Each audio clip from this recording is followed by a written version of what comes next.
मैं बस एक कॉल कर लूं, बस अभी आती हूँ बात करके। ठीक है।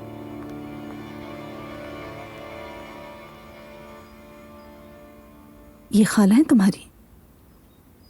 मैं समझी नहीं। यानी तुम्हारी अम्मी की जो सगी बहन है वो यही है? बिल्कुल। अल्लाह हिदायत नसीब करे। क्या मतलब है आपका नूर आपा? शादी पर भी कैसी तरह के लिबास में आएंगी? तुम बात करो या फिर तुम्हारी अम्मी बात करें? इनके लिबास में क्या मसला है, मैं समझी नहीं। लिबास है ही कहाँ। नूर आपा, हम आपके लिबास के बारे में कुछ कहते हैं क्या? हालांकि कहने वाले तो बहुत हैं, मगर मैं कुछ नहीं कहती क्योंकि मैं किसी को उसके पहनने ओढ़ने से नहीं जांचती। मुझे इससे फर्क नहीं पड़ता और शायद आपको भी नहीं पड़ना चाहिए। मैं आ गई। हाँ, तो हम क्या बात कर रहे थे?